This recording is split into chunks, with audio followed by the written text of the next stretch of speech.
Hey guys, it is Jacob here with eTrailer. Up to 2,000 fires occur in RVs every single year, and we're gonna go over some tips to make sure yours is not one of them. Understand that nothing is going to be 100% effective, but if you follow these tips in this video, you're gonna minimize your chance of a disaster and prevent as much damage as you can if the worst does happen. The first and most obvious thing to prepare is a fire extinguisher. We not only recommend one, but multiple in your RV. We recommend keeping one near the kitchen area, one near the bedroom area, and one in an unlocked compartment in your RV or in your towed vehicle. Next thing is we suggest you check your propane and your smoke detectors. This one's a little hard to get to because our slide is closed, but I would want to make sure to test that before I take the RV out, because the majority of RV fires that are investigated actually had non-functional smoke detectors or none installed at all. Next thing you want to do is make sure that all of your guests are familiar with operating all your entrances and exits. We use this trailer at eTrailer.com somewhat regularly to film, so we all know that this door can tend to be a bit tricky, especially on the outside. But if we were to ever rent this camper out, we would make 100% positive that all of the people who are going to be staying in it, both children and adults, are able to open it from both sides.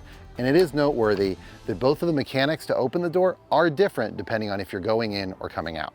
Next, we're going to talk about one of the most common causes of an RV fire, and that is electricity. You're going to start with your wires and your appliances inside of your RV.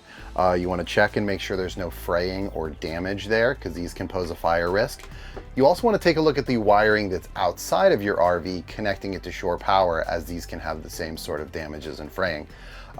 We also suggest picking up an RV surge protector. Whereas a surge protector in your home is designed to protect your appliances, the RV surge protector is going to have a lot more features that protects your RV as a whole, including reverse polarity protection, if there's no ground in the connection, and etc. Next, you want to make sure to keep up with all of your RV maintenance diligently. We do have a video on our channel about that if you want to check that out for a bit of a checklist. But things like friction from unlubricated parts, brakes that are dragging on the ground as you drive, leaking fluids, improperly maintained 12-volt connections, all of these things are major contributors to RV fires every single year. The next tip that we have is to not drive with your propane on.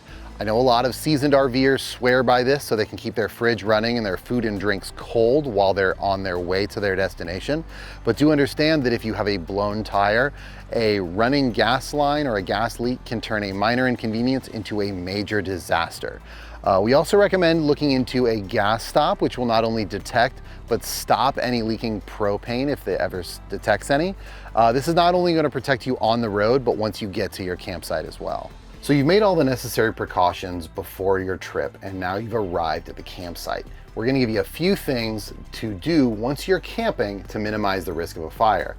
All of the things that you would normally do in your home for this exact same reason also apply here. Things like not leaving cooking unattended, don't put anything flammable near exposed outlets or any sort of heating element. Make sure you don't overload your plugs, and if you have to plug in multiple items, get a surge protector. And making sure you're putting out any campfires at the end of the night before you do go to bed. While these things are a risk in your home for a fire, do keep in mind that your RV is going to have a propane tank strapped to the front of it. So those minor fire concerns are going to become a much more major issue in your RV.